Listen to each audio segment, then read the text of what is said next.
Thanks. It's very good to have you all here this morning. And what I wanted to do in this half hour, trying to follow John, is to really talk more about some of the vulnerabilities and threat areas, talk about some of the real world impacts that we've seen, including receiver and system aspects, an overview of how generic cyber vulnerabilities are relevant to GNSS security as well. And also this morning, I thought it would be quite interesting to look at how hackers are actually working to target other aspects, not just GNSS, other aspects of PNT systems. So that's all in the talk this morning. Hopefully you'll find it interesting and useful. Yeah, John already showed this chart. I'm showing it again. It's one that we've both used for a long time. It just illustrates the overall typical GNSS vulnerabilities, and I'm going to concentrate really this morning on the spoofing, the interference, and the cyber attacks rather than the multipath and the segment errors in the atmosphere, though we'll mention it. I think it's worth noting that you can, if you like, you can split this up into several things. You can split it up into categories depending on how you want to do it. You can cut it into intentional and unintentional effects, natural or unnatural effects. And you could also say some of these things are threats and some of these vulnerabilities are always there. For example, multipath is a phenomenon that's always there. You have to deal with it all the time. Some of the atmospheric effects are always there, causing errors in measurements, and you have to deal with them all the time. Other things, such as spoofing or interference, cyber attacks, and segment errors, they are threats that you have to work out how you're going to deal with them and how you're going to develop a risk assessment to take them into account. Summarizing these vulnerabilities, I'm not going to go through these tables thoroughly this morning. Hopefully you'll get to see them on the slides later on. But what we tried to do is break down some of the vulnerabilities that we know, the natural ones, all of them in fact, and describe them a little bit better in terms of the description, the prevalence of them, and the sort of impacts that we're seeing. So we're covering here solar storms, scintillation, and solar storms and scintillation are atmospheric effects. And you can see, for example, solar storms can affect a very wide geographic area. It can be very intense. They're a threat that we have to think about. Can cause loss of signals, range errors, and in fact have very strong effects. Whereas scintillation, for example, which is another atmospheric phenomenon caused by the ionosphere, it's there all the time, although we don't see it so much in the northern hemisphere.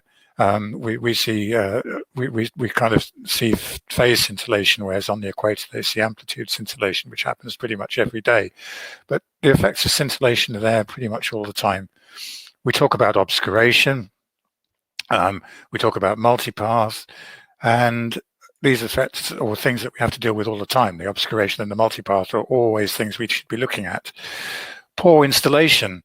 Well, we know there are anyone who's involved in installation of GNSS systems will know and will have seen that where it's left to someone who doesn't know anything about GNSS, for example, antennas can be installed into some very strange locations. Then, of course, we know about jamming, and in this particular category, the jamming here is really talked about the locally generated RF interference used to, which is pretty much coming from personal privacy devices. I'll talk about RF interference more widely in a minute.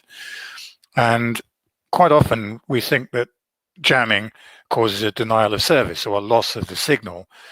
But in fact, that's not always the case. It can cause range errors as well. While the jam, if you like, as you approach a GPS jamming source, the impact on the receiver gets greater and greater the closer you get towards the jammer. And if you're at the edge of the jammer's range and you're starting to move in closer, odd things can start to happen to the receiver. It can actually output some incorrect data. Spoofing we know about as well. That is where a fake or replica signal is broadcast to the receiver, and it was extremely hard to do once upon a time. it's become a lot easier now. Would be very relatively easy for someone to build a spoofer from open source software and low-cost components. And in fact, it's been done. We are going to talk about hacking or non-RF cyber attacks this morning. I'll talk about that a bit later on. They can have all sorts of effects. I will be talking about RF interference which is accidental. And John, in fact, showed a very interesting diagram or drawing of the spectrum showing how GPS signals are below thermal noise in a very congested band. We'll see later on that some of the impacts from these RF interferences which are nearby to GNSS can be aggravated by faulty devices, faulty equipment, that sort of thing. Oh, and finally, user error. And user error is a massive is a massive factor in any of this, where a user is involved, expect things to go wrong, expect the wrong things to be done. It can lead to poor decision making. In fact, it's a field on the human factors or the user errors is actually a field on its own out there. It's something worth in a lot of independent study. Also, one thing to note, I think, is that actually our receivers, our GNSS receivers, are much more complicated than you often think. As GPS became used early on, in fact, the US Air Force defined these different modes or states of operation to help them with troubleshooting and to figure out what was going on. And they're all numbered, so they have states 1 to state 7. I'm not going to go into all of these states thoroughly right now, but notice, for example, state 1 and 2, they have a normal acquisition and a direct acquisition, where military receivers, some of them can actually acquire signals by locking onto the GPS L2 frequency rather than the L1CA code. We've seen that in commercial life too, in terms of multi-constellation receivers. Sometimes these multi-constellation receivers, for example, can only initially acquire by locking onto L1CA code, whatever the other constellations they use. And that's a factor you have to consider when thinking about vulnerabilities.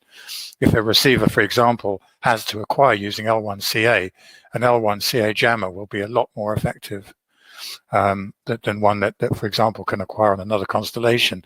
So you have to think about all the time about the state that the receiver's in. And signal reacquisition is a vulnerable state as well, where for example, if you were spoofing, a receiver that's just trying to acquire signals or is in that acquisition mode is much more vulnerable than one that's tracking, for example. So the state of the receiver is very important and deserves to be thought about when you're examining vulnerabilities. That was the old chart that the US Air Force came up with years ago when we started using GPS. One that's becoming more and more relevant now is, if you like, the 7-layer OSI model, and that's because nowadays GNSS receivers are much more than receivers, and this is OSI, by the way, is Open Systems Interconnect, if in case the acronym's a bit unclear. And what we see here is there are 7 layers which go from the user at the application layer all the way down to the physical layer. And if you think about this in terms of the system starting with satellite transmissions and the user receiving them on a receiver and a link channel in between, you can see that there's a lot more to go wrong here. And you can see exactly why we're not just, or shouldn't just be concerned with that link channel, the RF side, but we should be concerned with all of those layers from 1 to 7. I'll talk about that a bit more later on in this presentation. I'll talk a bit about the threat actors. For some reason, this slide has gone a little bit funny. The colors of the arrows have changed. No, it's quite weird. Anyway, never mind. It's still there. The idea is that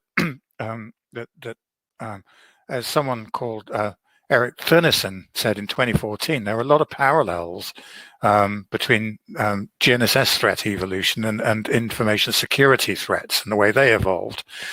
And the same groups of people are involved, everything from unstructured hackers all the way down to nation states. And you have to remember that, the unstructured hacker may not have a lot of resources, but nation states do, but the frequency of attacks, well, the unstructured hacker is going to have a lot more have a lot more tries than a nation state, which will only which will be more rare.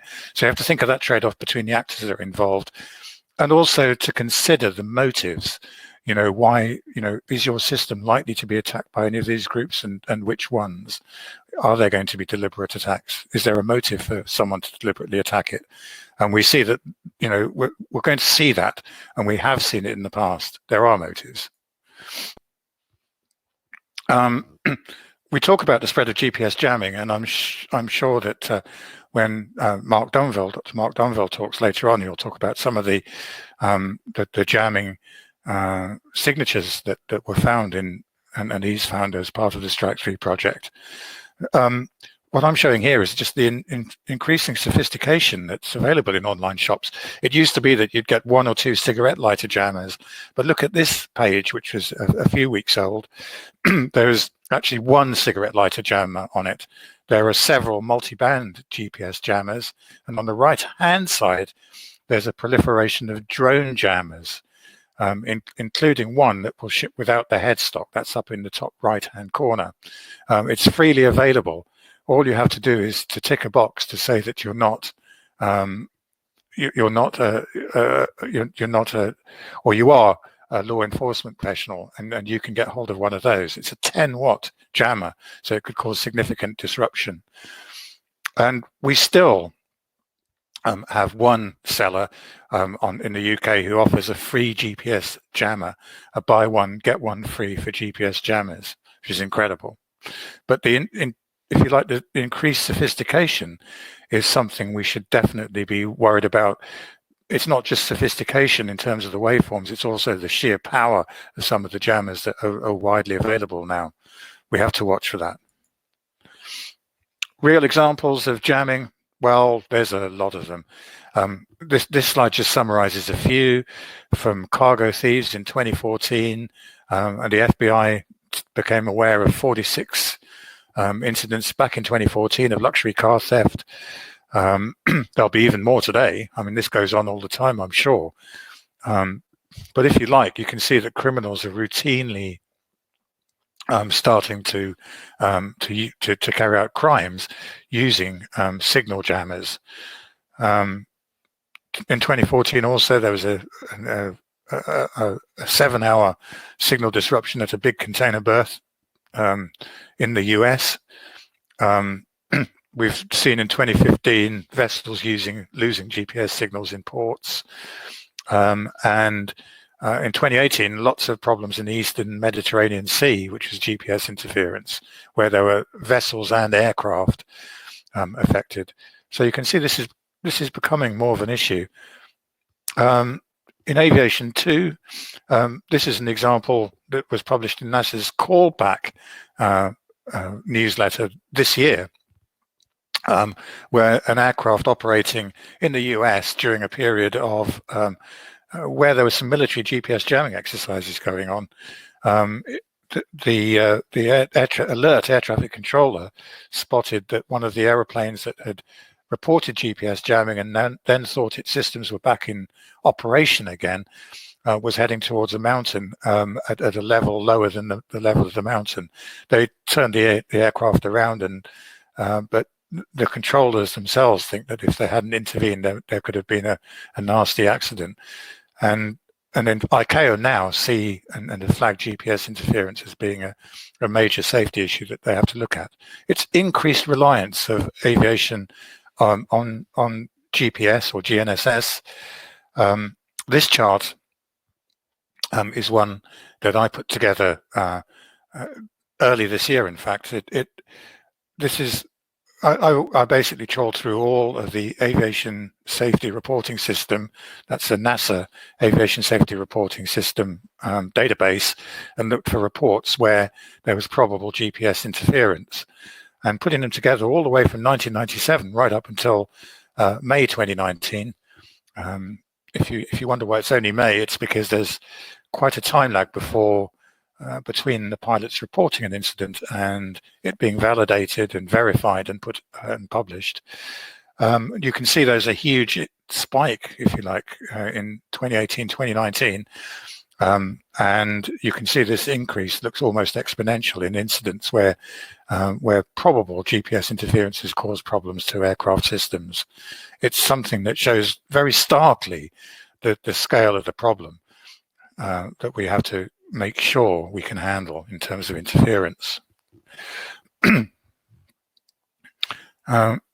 terms of look at spoofing, on the other hand, generating replica signals, it used to be very difficult. I mean, you'd say that you'd probably, need to know an awful lot about GNSS before you try to build a spoofer that would work. It was difficult, expensive to carry out, but now, since software-defined radios have come along, well, it's become very easy to program a software-defined radio to cause or to carry out an RF attack, and not just on GPS or GNSS. These SDRs have unlimited possibilities for anyone who wants to use, RF signals to cause problems. For example, keying of cars and things like that. People are often using now these SDR technology, and of course the code needed to program these SDRs is quite often available to download straight away from the internet. You don't need to know much to do this. These are two examples of spoofers, homemade spoofers, that both worked very effectively. The one on the left was used for Pokemon Go and was being sold on the internet for $1,000. The one on the right is one that was used by some researchers to make a GPS spoofer, and it actually had an effective range of 50 meters and cost less than $500 to put together. So the question I'm always asked is, we know jamming's real. Is spoofing real? And the answer I can give, I think, is that spoofing today isn't as widespread as jamming by any means, but people are starting to see how it can be used. It's probably quite not unexpected that nation states have started doing it first because they need real resources. In 2016, there's a story that in St. Petersburg, and in fact in Moscow too, in 2016, drivers were having strange problems. I've used the St. Petersburg incident because there's a nice plot showing the problem that's going on. Car sat-nav systems were showing locations near the airport, Pulkovo Airport, when they were in the city centre, and reporting it widely. And then we had something similar, but not in the city, but in the Black Sea region, where ships were quite often being affected. There were over 20 ships reported it, and I think finally it was over 100, where they were complaining about GPS interference, but the false positions they were displaying were all in the same area. And it became obvious that actually it wasn't interference, it was spoofing going on. And the positions were being moved by about 20 miles once again, to an airport, a nearby airport on land. And we believe that this is a kind of anti-drone accrued system to defeat drones, the navigation systems on drones. So for sure, nation states are using this now. Let's go on to the next slide. And then if you want a really nice example of GPS spoofing, it was an accident, but the circumstances were such that you could see the consequences in a fantastic environment for it. It was in 2017 at the Institute of Navigation conference in Portland, Oregon, and a leak from a signal generator that was set up incorrectly caused some chaos to some of the users in the exhibition hall. Their mobile phones were affected. It was quite incredible. I was there at the time, and several of the phones that were affected took several hours to recover. One of my colleagues from Spirent was about to do a talk, and the time on his phone was altered, so he almost missed the deadline to give the talk. Lots of people, over 100, were affected. and some of the phones didn't recover at all. The fake signal was showing a date of time of 2014 in Europe, so a date and time of 3 years before the exhibition took place, and so no wonder the phones were confused. Obviously, in the exhibition hall, there were no GPS signals available, so fantastic, almost a lab environment to have a look at what could happen.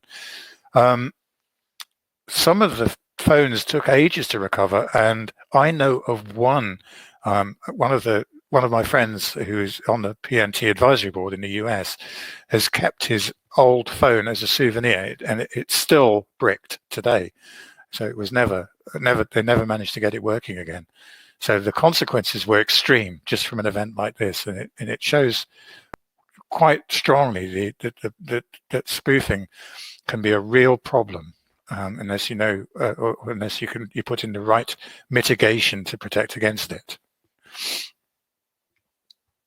There's an interesting one.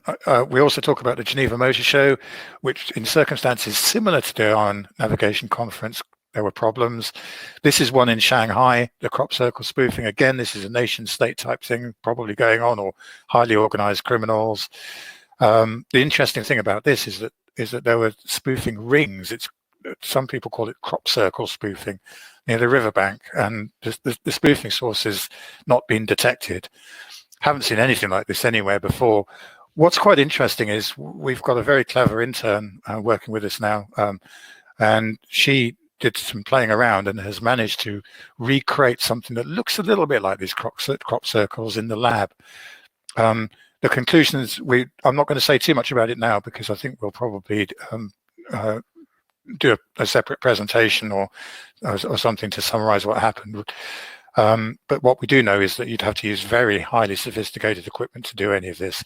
And also, interestingly, in our recreations, the source of the spoofing was not at the center of the circle.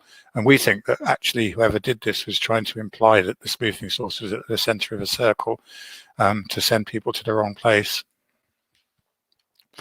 Hackers talk about GPS spoofing, and why wouldn't they?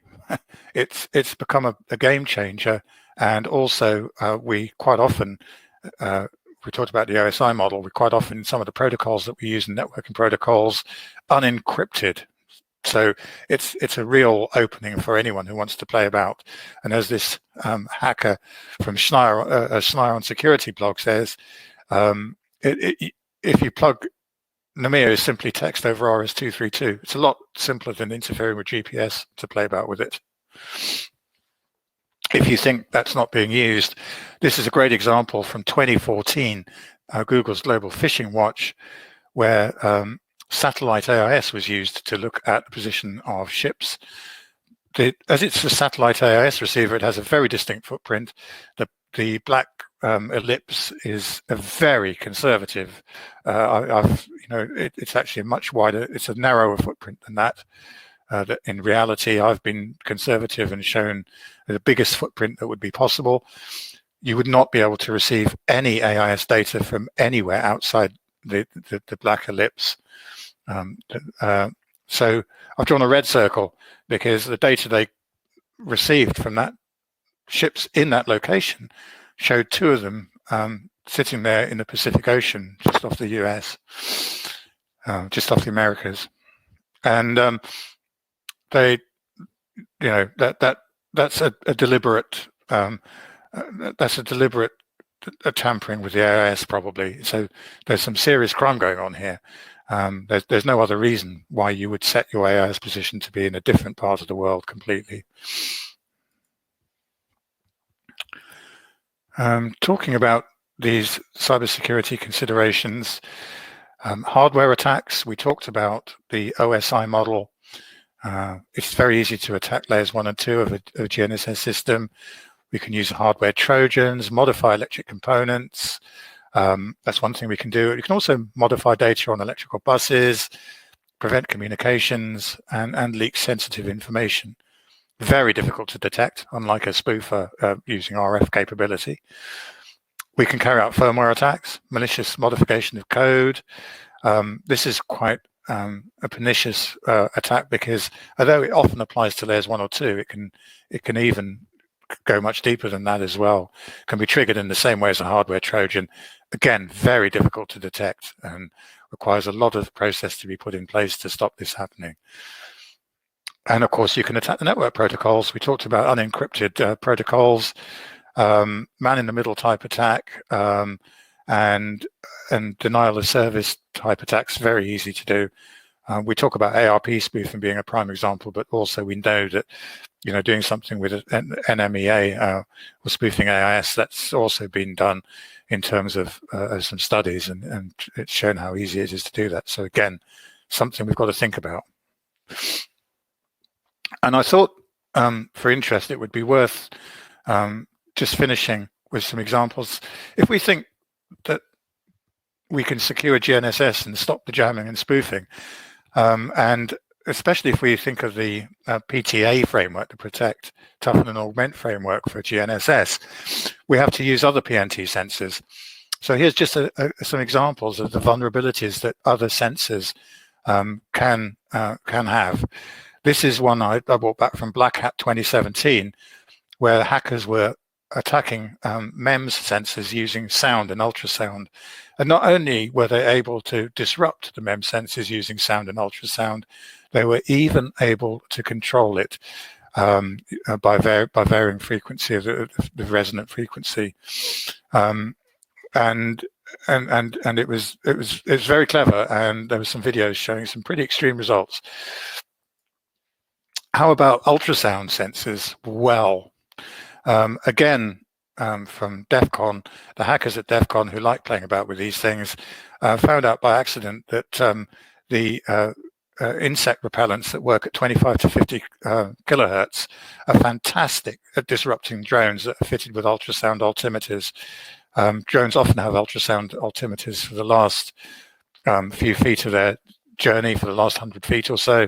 So a low-flying drone with an ultrasound radar, very easy to disrupt using insect repellents, and very cheap as well. The picture on the right is a concept insect repellent hat to wear if a drone's overflying your property. I don't talk about LiDAR systems here, though I could do, because there's a lot of work going on about how to disrupt LiDAR systems.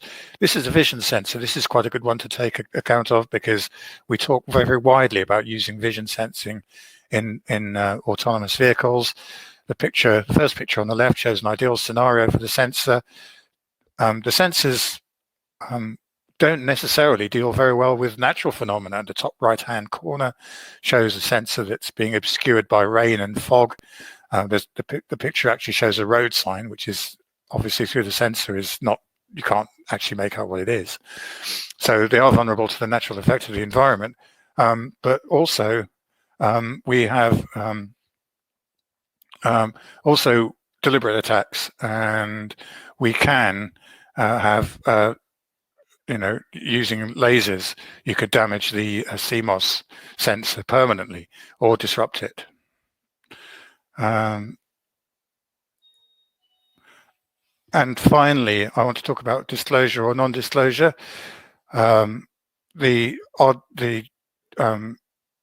We need to discuss whether we want to disclose some of the attacks and some of the consequences of attacks on GNSS and PNT systems, and the answer in my case is we don't want to be the ostrich burying our head in the sand. We ought to follow the IT world and disclose responsibly problems and vulnerabilities, so we don't get the famous zero-day attacks. And finally, I just want to finish with this slide, which is just a selection of people who have had issues with the integrity of GNSS for whatever reason. The top right-hand corner is a picture of the Rockies, where some people followed the GPS instructions and marooned in the Rockies just before Christmas for several days before they were rescued. The others are all widely available. Oh, and the bottom right-hand corner picture shows an advert for a jamming a drone jammer, and you can see that it's a fantastic advert telling you how desirable a drone jammer is. And that's it for me. I hope you've found that presentation useful. Thank you.